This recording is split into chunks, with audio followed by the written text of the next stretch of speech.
pessoal, bem-vindos. Nós estamos no mês da mulher, então o episódio de hoje do VeraCast é dedicado especialmente à saúde das mulheres. Juntos nós vamos falar sobre o Março Amarelo e Lilás, um alerta à conscientização do público feminino na prevenção do câncer do útero e também da endometriose.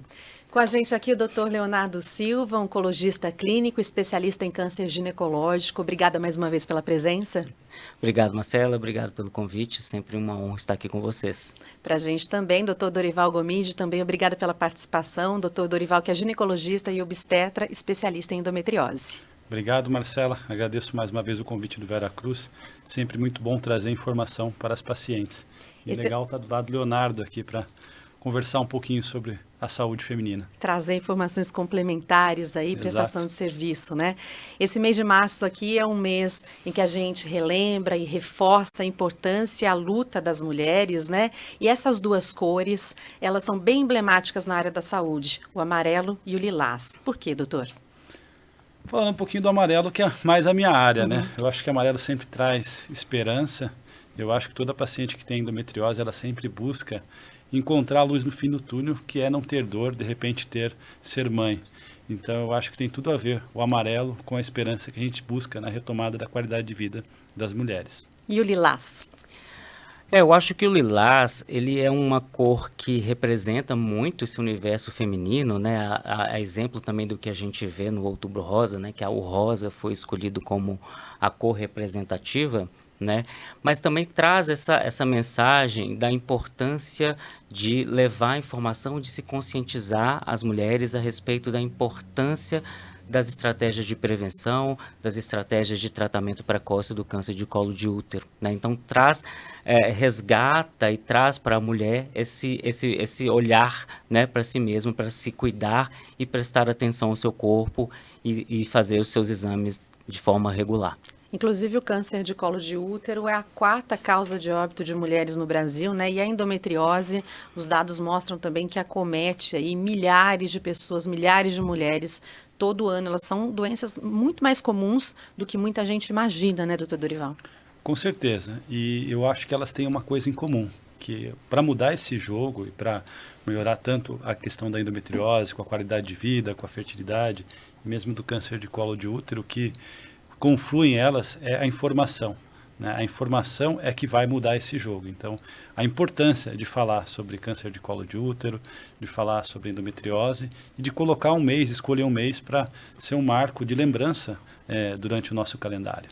É por isso que a gente está aqui para trazer informação, né, e bastante informação de qualidade para quem nos acompanha. Então, vou pedir licença agora para a gente dividir o assunto aqui. Vamos começar falando sobre o câncer de colo de útero. Eu vou pedir para o pessoal também colocar uma imagem na tela para a gente poder visualizar e entender melhor, doutor Leonardo, o que é exatamente o câncer de colo de útero. A gente está vendo aqui, como que o senhor pode mostrar e explicar para a gente? Bom, como a gente está vendo nessa imagem, a gente tem uma representação esquemática do útero, né? A gente tem uma porção também da vagina, a gente tem o útero, as tubas uterinas e a gente tem também os ovários, né? Então, o colo do útero é essa região que compreende esse canal que faz a comunicação entre a vagina e o corpo uterino, que é a região superior.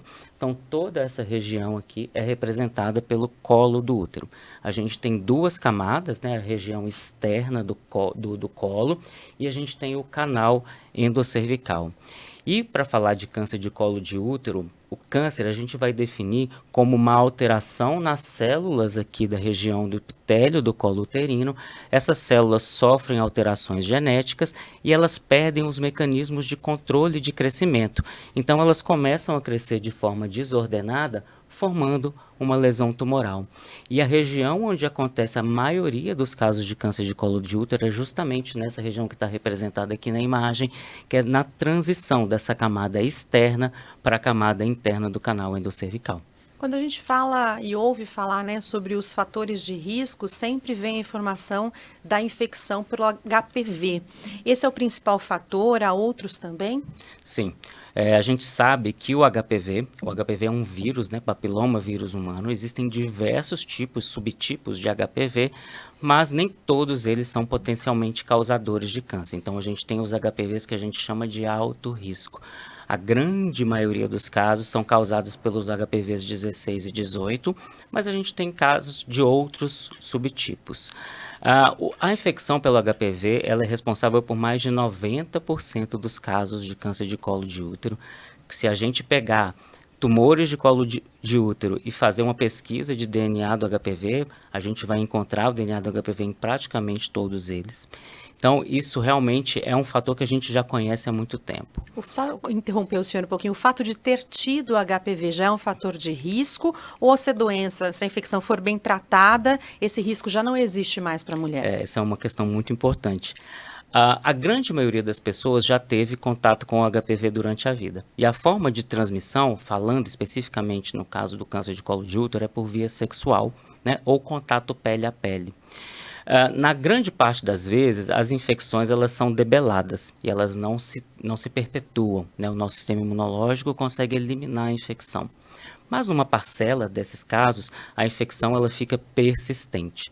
E o que acontece? Ao longo do tempo, o vírus que não foi eliminado, ele consegue entrar dentro das células lá no colo do útero, ele se integra dentro do DNA da célula e com isso ele consegue ficar produzindo vírus e vírus e vírus que vão infectando as células vizinhas, e isso ao longo de décadas, porque o tempo dessa evolução é longo, é de aproximadamente 20 a 30 anos, ele forma um câncer invasivo, que é o câncer mesmo propriamente dito. Mas toda essa patologia é importante também para a gente entender que ao longo desse processo são formadas lesões que a gente chama precursoras, que ainda não é um câncer de colo de útero, mas são lesões que são marcadoras de risco, indicam a presença da infecção e que, se não tratadas, elas podem evoluir para um carcinoma invasor.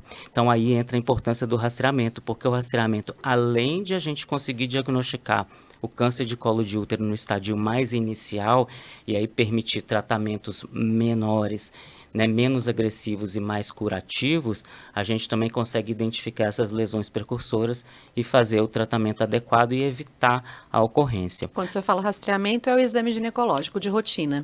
A gente tem 2 métodos para rastreamento do câncer de colo uterino. Um deles é o já estabelecido há décadas, que é o Papa Nicolau, que a gente faz uma coleta das células da região do colo e também do canal. Isso vai para o laboratório e a gente consegue identificar alterações celulares, na maioria das vezes causadas pelo próprio HPV, que podem representar lesões precursoras ou até o câncer propriamente dito, né? E existe um outro método de rastreamento que é feito pela pesquisa de DNA do HPV, que é um teste genético, né? E é interessante a gente falar sobre isso porque ontem a Conitec aprovou, né, a nova diretriz de rastreamento de câncer de colo de útero e já incluindo a possibilidade do rastreamento pela pesquisa de DNA do HPV em substituição à citologia oncótica, né? E o teste do HPV, os estudos mostram que ele é melhor, né? Performa melhor do que a citologia oncótica isoladamente, e fazendo o teste do DNA do HPV a gente não precisa fazer o Papa Nicolau, e ele é feito a cada 5 anos. Então é um grande avanço, né, para as nossas mulheres brasileiras. Uma evolução no diagnóstico, com certeza. Então, permite a gente diagnosticar mais lesões precursoras, o câncer em estádios mais, né, iniciais. Então, agora a nossa batalha para que isso chegue realmente para todas as mulheres. E esses sintomas, né? A mulher, ela percebe, você falou que pode demorar anos aí, né, para isso se instalar. Os sintomas, eles são claros? O que a mulher tem que prestar bastante atenção no dia a dia, assim, para poder procurar um ginecologista? As lesões precursoras e o câncer de colo de útero num estágio muito inicial é assintomático, né? A mulher não vai ter sintomas, né? Às vezes, eventualmente, pode ter um corrimento em pequeno volume, muito ocasional, ou ela pode ter algum sangramento muito, muito raro, irregular, pequeno volume, né? Então, quando a gente vai ter sintomas, geralmente já é uma doença um pouco mais avançada. O mais comum é sangramento fora do período menstrual, um sangramento irregular, né? E até mesmo um sangramento pós-relação sexual. Então, é uma característica bem frequente que a gente observa nas consultas, as mulheres, né, comentando. Existem outros possíveis sintomas, como corrimentos com odor mais forte, de coloração mais escura, são menos frequentes, mas geralmente estão associados à doença mais avançada, às vezes até mesmo quadros de infecção secundária do tumor, do tecido tumoral. E dor na região do baixo ventre, né, da pelve, também pode acontecer, especialmente, geralmente também em casos de doença mais avançada, porque o tumor, muitas vezes, ele sai, né, como a gente viu na figura, ele começa no colo do útero, mas ele pode ultrapassar as barreiras do útero e pode atingir as estruturas adjacentes, né? Então, aqui a gente tem que lembrar que na pelve é tudo muito juntinho, né? Então, aqui em cima a gente vai ter a bexiga, atrás a gente vai ter o reto. Então, é tudo muito próximo. A parede óssea também é muito perto. Então, dependendo do tamanho do tumor, a gente pode ter infiltração da bexiga, ela pode ter sangramento na urina, ela pode ter sangramento retal ou ter dificuldade para evacuar porque está com uma infiltração do reto. Mas isso em casos bem mais avançados, Então, tá né? claro que os sintomas eles podem aparecer lá mais para frente. O grande ponto é não esperar o sintoma e fazer esse rastreamento, os exames de rotina, né? Por isso a importância do rastreamento, porque no rastreamento eu não quero identificar a mulher que já tem uma doença estabelecida e sintomática. Eu quero justamente identificar, assim como a mamografia, aquela doença que ainda não deu sintomas, né? E voltando um pouquinho na pergunta que você fez sobre os fatores de risco, é importante a gente ressaltar que, embora o HPV seja o principal fator, existem outros, né? Que podem ter mecanismos de causa do câncer que estão relacionados ao HPV ou podem ser independentes. Então, assim, a gente coloca que idade sexual, início de atividade sexual muito precoce, está associado ao aumento do risco, múltiplos parceiros sexuais, especialmente sem uso de proteção, né, de preservativo, por exemplo. Tabagismo. O tabagismo é um fator de risco muito importante para câncer de colo de útero, né? Ele aumenta em 50% o risco de câncer de células escamosas do colo de útero, que é o mais frequente. Então, é um fator de risco bastante importante também que a gente precisa endereçar. E uma vez identificado o câncer de colo de útero, qual seria a opção de tratamento que essa mulher vai ter? O tratamento do câncer de colo uterino vai variar de acordo com a extensão da doença. Se a gente diagnosticou ele mais cedo, se a diagnosticou ele como um cenário de uma doença mais avançada, né? De qualquer forma, existe a opção cirúrgica. A cirurgia ela é reservada para aqueles casos de doença bem inicial, né? Uma doença de pequeno tamanho, restrita ao colo do útero. Então, a gente pode fazer, tem procedimentos cirúrgicos inclusive menores, de menor agressividade. Se a doença avança um pouco mais, mesmo ainda restrita ao colo do útero, mas um pouco maior, o tratamento geralmente ele é baseado em radioterapia associada à quimioterapia. É um tratamento que dura aproximadamente 2 a 3 meses, geralmente muito bem tolerado e com uma boa taxa de resposta. Hoje em dia, a gente já tem avanços nesse cenário em que a imunoterapia vem sendo incorporada no tratamento inicial, em associação à quimioterapia e à radioterapia. Tem tido bons resultados. Tem tido bons resultados. Isso ainda é restrito a um cenário de medicina privada, a gente não tem acesso a isso no SUS, mas a gente já consegue fazer um tratamento de quimio e radioterapia, que seria considerado o padrão até pouco tempo atrás.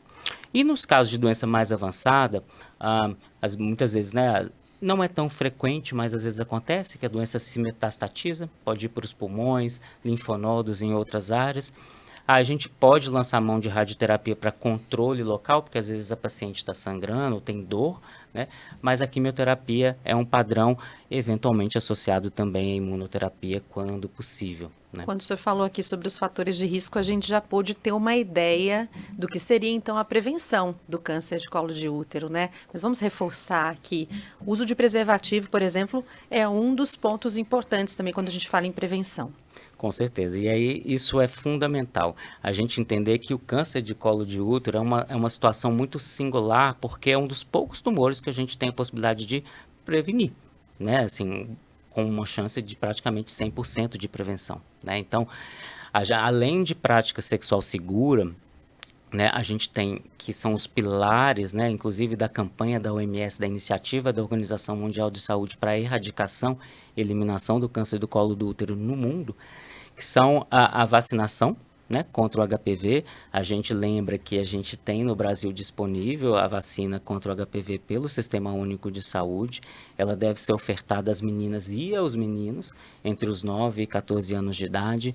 Originalmente um esquema de 2 doses, mas a partir do ano passado o Ministério da Saúde implementou uma campanha para a vacinação única, para a gente aumentar a cobertura dessas crianças, né? Meninos e meninas. Pessoas que são imunossuprimidas, seja por uso de imunossupressor, transplantados, pacientes oncológicos que fazem tratamento, né, com quimioterapia, pessoas que vivem com HIV e também as pessoas que fazem uso de profilaxia para exposição para o HIV também podem se vacinar. E aí a faixa etária é um pouco mais ampla, até os 45 anos, com um esquema de 3 doses. Então, a vacinação realmente é extremamente eficaz. A gente já tem estudos mostrando, né, em outros países que eles já observam uma redução na ocorrência de casos de câncer de colo de útero. Segundo pilar, o rastreamento. Então, a gente conseguir fazer o rastreamento com uma cobertura adequada dessas mulheres, e aí o papel da educação, de levar informação para as mulheres é extremamente importante.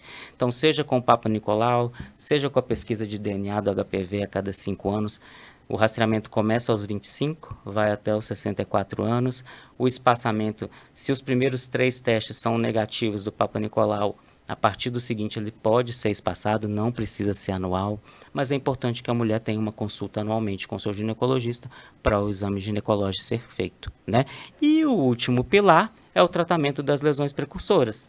Então, como a gente comentou, todo aquele processo, a evolução de 20 a 30 anos, ele passa por várias etapas. Então, se eu consigo rastrear e detectar uma lesão que ainda não é um câncer, mas que pode virar, eu trato essa lesão precocemente e também é uma estratégia preventiva. Isso, a ida frequente ao ginecologista resolve bem, né?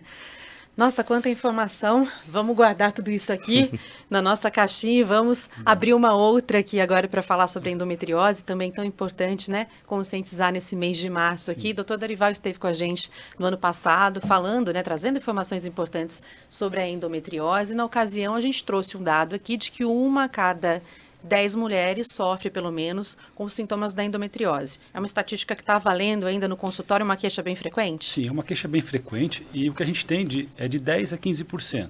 Né? Eu, particularmente, acho que é um pouco mais. Eu ainda acho que a gente tem que trazer cada vez mais informação para aumentar esse diagnóstico. E quando a gente conversa com mulheres, eu tenho 2 filhas, uma adolescente, eu pergunto para ela na escola dela como que é. Quase todas as amiguinhas, várias têm cólica, então eu já acho que a gente ainda está normalizando muito a dor feminina. Então, mas de literatura, 10% a 15%. Mas acho que se a gente olhar com um pouquinho mais de atenção e aumentar esse diagnóstico, talvez através da informação, a gente vai aumentar esse índice, tenho quase certeza. Bem importante essa sua fala, especialmente no mês de março, né? Não dá para normalizar o sofrimento da mulher. Não dá. E aí, a gente... Vamos tentar voltar aqui com aquela imagem para a gente olhar e ver e conseguir visualizar mesmo o que acontece, né? Como a endometriose acomete a mulher. Na verdade, a ilustração é do útero. E a endometriose, o que é? Dentro do útero, nós temos um tecido que se chama endométrio. Né? E a endometriose é caracterizada pela presença desse tecido, que era para estar dentro do útero, fora do útero. Então, toda vez que nós encontramos o endométrio fora da cavidade uterina, o nome disso é endometriose. Então, olhando a ilustração, a gente pode ver ali a parede interna do útero. Então, imagina que eu tenho um pedacinho desse tecido interno do útero fora desse útero. A gente vai chamar isso de endometriose. Por que ele acontece? É um problema genético? Existem várias teorias que tentam justificar como que esse tecido saiu dali. Poxa, Dorival, como é que o endométrio conseguiu sair do útero? A teoria que foi primeira descrita fala que a culpa disso é da menstruação. Ou seja, que a mulher que tem endometriose, teoricamente, tem uma menstruação. Se a gente puder voltar ali para a nossa ilustração, eu vou mostrar ali, a gente vai ver o útero e tem as trompas, né? Então, o útero está aqui, as trompinhas do lado ali, essas 2 salsichinhas aqui, né? Sim. Teoricamente, o endométrio, em vez de sair pela vagina, ele refluiria através das trompas. Essa é uma teoria que cada vez menos a gente acredita. Eu, particularmente, não acho que menstruar causa endometriose, até porque quando a gente vai observar, 95% de todas as mulheres menstruam através das trompas. Então, se supostamente eu conseguisse olhar a pelve das mulheres durante a menstruação de todas, eu vou encontrar endométrio ali. Só que esse tecido, uma vez que ele saiu do útero, ele se torna um tecido necrótico. O que é isso? Um tecido morto, ou seja, ele não consegue ficar ali. Né? Então esse tecido ele acaba sendo absorvido. Cada vez mais a gente entende que a endometriose é uma doença embriológica, ou seja, a mulher que tem endometriose nasceu com a endometriose. E ela tem a ver com o quê? Com a formação do útero, porque o útero ele se forma a partir de um tecido que migra para formar o útero durante a fase embrionária. E acreditamos que existe uma falha de 2 cromossomos, talvez a gente não tenha uma especificidade. Durante essa migração, na verdade, sobraram fragmentos, resquícios desse tecido que originaram o útero. E ficaram ali principalmente na pelve, durante toda a vida ali infantil. E vai começar a se manifestar na adolescência. Tá, então, predominantemente parece ser uma doença genética. Genética, a gente encontrou um gene, mas tem uma origem ali embriológica. E específica das mulheres, então? Das mulheres, principalmente. E ela começa a aparecer em que idade, né? Aí vem, ela fica quietinha, né, durante toda a infância. E qual que é a história da mulher com endometriose? Eu gosto de contar essa história. Toda vez que eu conto no consultório, as pacientes se enxergam nela, né? Geralmente é aquela menina que logo nas primeiras menstruações já tinha cólica, na adolescência já tinha um fluxo aumentado, aquela menina que tinha que tomar um analgésico quando ia na escola, às vezes tinha que faltar da aula, ou então ligavam da escola, olha, sua filha está com dor, sua filha teve um sangramento, vem aqui buscá-la, ela constrangida ali na escola. Aí muitas vezes ela até procurou o ginecologista, a mãe até levou ela no ginecologista. Mas é aquela história, ela está se adaptando, é assim mesmo, é muito comum a confusão com o ovário policístico e a normalização da dor. E o que é feito para tratar esse sintoma? O anticoncepcional. E não é que o anticoncepcional é nosso inimigo, mas ele não trata a endometriose. Ele faz o quê? Ele controla o sintoma. Então, muitas vezes, nós temos um controle desse sintoma com o anticoncepcional, porém, esse anticoncepcional não está evitando a progressão da doença. Então, a doença continua crescendo e aí, muitas vezes a gente fala silenciosamente. Acaba mascarando o sintoma, né? Mas não é silenciosamente. Mesmo com o anticoncepcional, ela tem um pouco de cólica, muitas vezes ela tem a dor na relação sexual durante a penetração profunda. Só que na rotina ginecológica dela, muitas vezes, quando ela se questiona, ela queixa disso para o ginecologista, o exame que na maioria das vezes o ginecologista acaba utilizando é um ultrassom transvaginal simples, que para a endometriose ele pouco ajuda. Na verdade, a endometriose ela é muito pouco detectada por esse transvaginal convencional. Então o exame costuma vir normal. Isso traz a falsa sensação de que está tudo bem, né? Olha, está vendo? Seu exame está normal. E existe aquele conceito que eu chamo que é a cultura de que a mulher ter dor é normal. Tá. Né? E é o que eu sempre brinco. Ter dor é normal? Não é. E a cólica é o quê? É um tipo de dor. Então, por que dor não é normal e cólica é normal? Precisa investigar, né? Precisa investigar. E aí, qual seria, então, o exame ideal para fazer esse diagnóstico? Eu acho que antes do exame, a gente tem que prestar atenção na queixa da paciente. Né? Falar, olha, você está com dor, vamos investigar. Primeiro, paradigma que a gente tem que quebrar é o conceito da cultura da dor. Então, toda paciente que tem cólica, dor na relação, a gente tem que pensar na endometriose. Porque, infelizmente, esse exame que a gente vai pedir, ele só vai acontecer após lá perto dos 30 anos. Na hora que a doença muitas vezes já evoluiu, na hora que a doença muitas vezes já comprometeu outros órgãos, como a bexiga, como o intestino, e principalmente na hora que muitas vezes essa endometriose já destruiu o sonho da maioria das mulheres têm, que é ser mãe, porque já comprometeu a fertilidade dela. Né? Porque nessa história é aí que vão investigar. O dia que ela começa a pensar em engravidar, para com anticoncepcional, a dor piora, mas ela não consegue a gestação. Aí que alguém fala, olha, será que você não tem endometriose? Você nunca se atentou para isso? Quer dizer, coitada da mulher, né? Além de ter tido dor, ainda é culpada por não ter pensado nisso. É responsabilizada, né? Enfim, e aí é que é investigado. Via de regra, o exame ginecológico muitas vezes ajuda, a gente pode detectar, dependendo do caso da doença, no exame de toque, no exame ginecológico já lesões profundas, mas para complementar vale muito os exames de imagem, dentre eles uma ressonância, quando feita por médicos especialistas, não um radiologista geral, geralmente quem trabalha com endometriose se especializou em enxergar a endometriose no exame de imagem, e o outro exame é o ultrassom para mapeamento da endometriose, já um exame também bastante dirigido na investigação das lesões. Quem tem endometriose vai perceber esses sintomas já logo então na adolescência, nesse início de vida sexual também, ou esses sintomas podem ser tardios, aparecerem lá depois quando a gente já está mais velho? Geralmente começa já na adolescência, mas o sintoma tem muito a ver também, já entrando um pouquinho no tratamento e controle clínico, no estilo de vida da mulher. Porque uma paciente que tem um estilo de vida saudável, atividade física, dieta, geralmente é aquilo que a gente traz muito, que é a pessoa estar inflamada. E a endometriose é uma doença inflamatória, porque automaticamente eu tenho um tecido crescendo num local que ele não deveria crescer. E gera uma resposta do meu sistema imunológico para tentar o quê? Remover aquele tecido dali. E é isso que dá o gatilho inflamatório né? A resposta do sistema imunológico gera esse gatilho inflamatório que dá a inflamação da endometriose. Então, toda vez que a mulher que tem endometriose inflama, piora a dor dela. É comum ela relatar intolerância a glúten, a lactose, e muitas vezes nem tem. Só que glúten e lactose, a gente sabe que são alimentos inflamatórios, costumam aumentar a inflamação do corpo. Então, gera uma piora do sintoma. Então, por isso que uma paciente que já tem uma dieta mais evitando alimentos inflamatórios, ou então uma paciente que pratica atividade física rotineiramente, ela eleva o cortisol, que é um anti-inflamatório natural, ela costuma controlar os sintomas. Então, se ela tem esse hábito saudável, muitas vezes ela não vai ter sintoma na adolescência, na juventude. Muitas vezes ela vai ter lá na frente, quando ela muda o estilo de vida.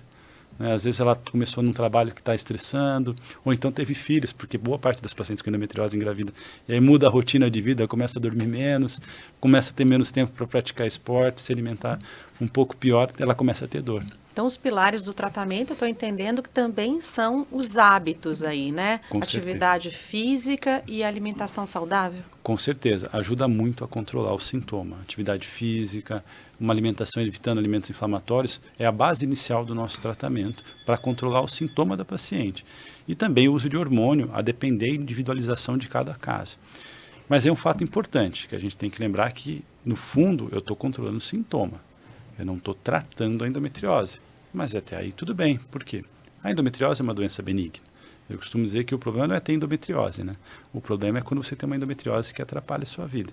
Ou por comprometer a sua fertilidade, ou por comprometer a sua qualidade de vida. Então, se eu tenho uma paciente que eventualmente não está pensando em ter filho, já constituiu prole ou não deseja gestação, e eu consigo controlar ela clinicamente, os sintomas, muitas vezes está tudo bem. Mas um ponto importante, a gente também não pode trocar sofrimento, né? Olha, você não tem dor, mas o hormônio te dá um monte de efeito colateral. Ou então a dieta é incapacitante. Então a gente tem que pensar também nos dois lados. O paciente tem que focar em qualidade de vida em todos os sentidos. E há casos cirúrgicos também. Exato. Existem situações onde a gente não consegue controlar clinicamente os sintomas da paciente, ou existem casos um pouco mais raros que a doença começa a realmente colocar a paciente em risco. Por exemplo, uma doença intestinal que está num grau de evolução muito grande, com risco de obstruir esse intestino, ou um risco de obstruir o ureter, porque ela pode comprometer outros órgãos. O ureter é um canudinho que liga o rim à bexiga, né? E falhando, e principalmente o sintoma, não apresentando melhora da dor, a gente vai pensar numa cirurgia. E aí, nesse contexto, é fundamental uma programação cirúrgica com exames específicos, que realmente te mostram aonde estão as lesões de endometriose, e com isso a gente consegue realizar uma cirurgia planejada para a remoção completa da endometriose. Esse é um conceito super importante, né? A gente ainda vê muitas pacientes que submetem às múltiplas cirurgias, que realizam 1, 2, 3 cirurgias e infelizmente persistem com sintomas, e quando a gente vai buscar um exame de imagem, a gente ainda encontra muita lesão residual.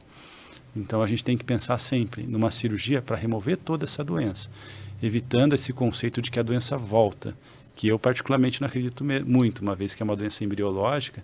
Como é que eu vou acreditar que isso vai voltar? Então, cirurgia única, resolutiva, muito bem planejada. Então, se a pessoa, por exemplo, não está tendo sintomas naquele momento, a mulher está tendo uma vida tranquila, uma vida mais saudável, está tudo controlado. Mesmo assim, eu estou entendendo que é importante acompanhar, porque Sim. Outros órgãos podem estar sendo acometidos Sim. ali pela endometriose. Sim, muitas vezes se ela está bem, a gente não vai abandoná-la. Se ela está bem, sem sintomas, o ideal é, pelo menos uma vez ao ano, realizar exames de controle de imagem para saber como está essa evolução. Se eventualmente o exame mostrar que a doença está apresentando sinais de crescimento, talvez a gente vai ter que conversar sobre uma cirurgia. Tá certo. Nossa, quanta informação tão importante para a gente absorver aqui hoje, mas eu acho que é bacana a gente encerrar, fechando realmente com esses hábitos, né? O que a mulher precisa fazer no seu dia a dia, tendo um diagnóstico ou não, para ter mais saúde, né? Para garantir essa qualidade de vida.